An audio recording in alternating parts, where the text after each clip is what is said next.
welcome to the 7-Day Chakra Challenge.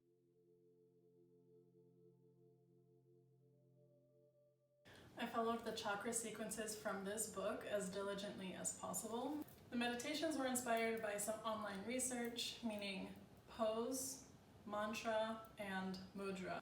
Today we're focusing on the 5th chakra, the throat chakra, or vishuddha. So let's find our voices. Our throat chakra sequence began with Sukhasana on a meditation cushion. I chanted Aum 5 times and started with some Ujjayi breath. And I mentioned before that none of these sequences incorporated any wrist stretches before actually beginning in downward dog or plank, so I ended some of my own today just to be extra safe and careful. And please note that everything is sped up either twice or 4 times the normal speed. After 2 minutes of downward dog and a quick rest in child's pose, I went into Tadasana for 5 breaths. And then something I'm not sure I've ever done before, which is Urdhva Hastasana for 1 entire minute, keeping my arms above my head. Kind of strange, not having done that before. After this, I went into classic Surya Namaskar 5 times in a row. While we're here, I'll share a quote about the throat chakra from Mark Stevens' book that we are referencing today.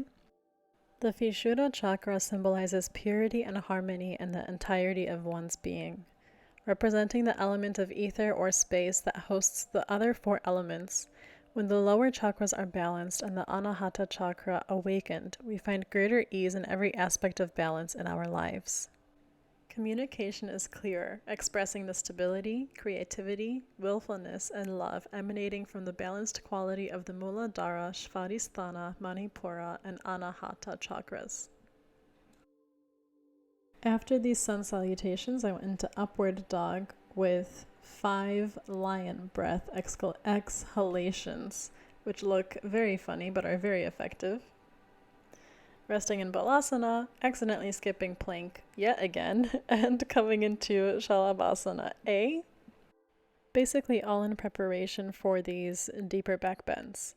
So I started off with Dhanurasana for 5 breaths, then Ustrasana or camel pose for 5 breaths, moving straight into Laghu Vajrasana, which I don't think I've ever done, for 5 breaths.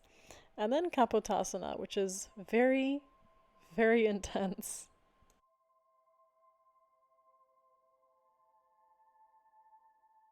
When doing these poses, it's really important to breathe. At least I find that I very quickly get headaches, so breathing really helps with that. I rested in Balasana and then went into some twists. So Ardha Matsyendrasana on both sides.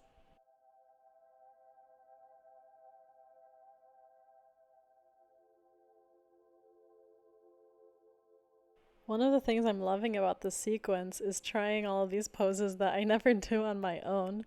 So here's Vajrasana A on both sides, and then Vajrasana B on both sides as well. I am not used to doing these, and it's just so fun to try something new and try something different.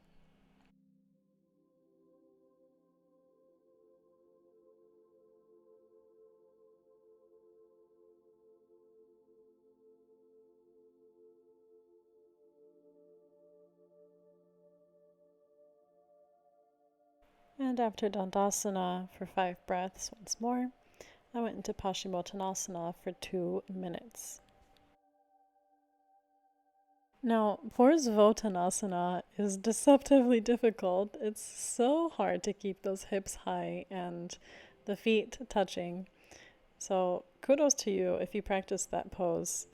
And then I went into Halasana for 5 breaths with a blanket to support the shoulders, release the neck a little bit, and then Shalamba Sarvangasana or shoulder stand for 2 minutes, which is incredibly long for me.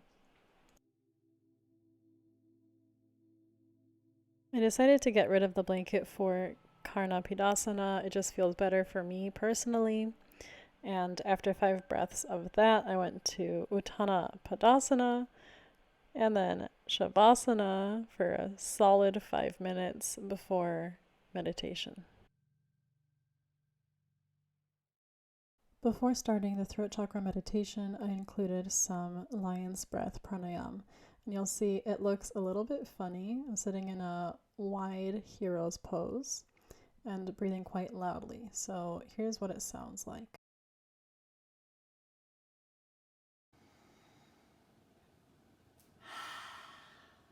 Then I slightly adjusted my posture, took the akash mudra, and chanted hum.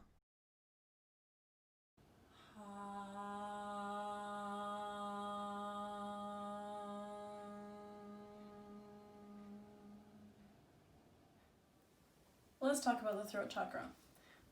It's associated with the color blue, with the element of ether or space, I think. Yeah, because heart was air, throat was ether or space, and there's a lot of breathing techniques and actually a throat lock that you incorporate. I don't have a lot of practice with the bandhas, the locks that are done in yoga, but we'll do another whole thing about that. I used 2 different crystals with me. They're both blue. One of them is on a ring, and I realized that I actually don't really have blue things. I feel like I used to.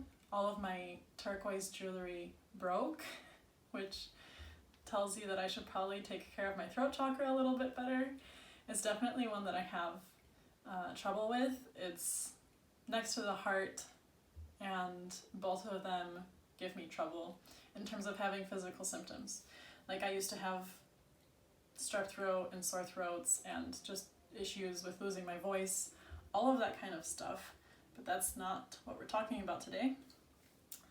I will write down once I figure out what these are, because again, I forgot and I don't do my research beforehand, so sorry. The mudra that I did during the meditation is akash mudra, which means that you put the tips of your middle fingers and thumbs against each other. Does anyone else have trouble like holding this stuff? Like I feel like my tendons just don't want to cooperate sometimes. The mantra was hum with an H, and there was a lot of breathing happening. I would hope that there's breathing happening. Starting from last week with the heart, there are more breathing techniques being incorporated into these sequences, at least from what I noticed. And today was Ujjayi, which we covered last time, and also lion's breath. Lion's breath looks really funny. It just does. There's no way around it. It looks weird. It just, you gotta pretend that you're a lion and everything's okay. But it's actually amazing. It's amazing how my throat feels after I do the lion's breath. I don't know the anatomy or the physiology of it, and I don't know why, but it's so much easier to make noise, to emit noise from my throat after I do the lion's breath. So there's something to that. I loved it. It's difficult, but I loved it. And the sequence itself was not very sweaty. It wasn't super difficult per se, in terms of how strenuous it was, but it was difficult in the sense that the back bends were very deep. I enjoy doing back bends, I really do. I don't do deep back bends all the time. Upward dog is usually where I go. Occasionally, wheel pose, there we go. I had to think of the name. But Kapotasana is like, for me, it's really intense. And once I'm in the pose, everything is fine. But getting in and getting out of the pose, not so fun. And the sequence felt shorter today. I finished everything in less than 40 minutes. In the other sequences, it took me almost a full hour to do everything. So I don't know if I just held things too shortly. Is that a word? Yeah, there goes the throat chakra opening. Anyway, you know what I mean. There's usually a minimum and maximum time that the author has chosen for some of these poses, and I usually do the minimum or in between the minimum and the maximum. So maybe if I did the maximum on everything, it would have taken me an hour. It was great. I liked it a lot.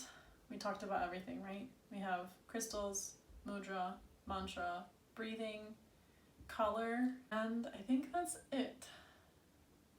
Yeah. We have one more sequence that's specific to one chakra, the third eye, and then we're going to combine everything together because I'm pretty sure there's no asana sequence for the top of the head chakra, which we'll talk about also. Okay, thanks for watching. I'll see you guys next time. Bye.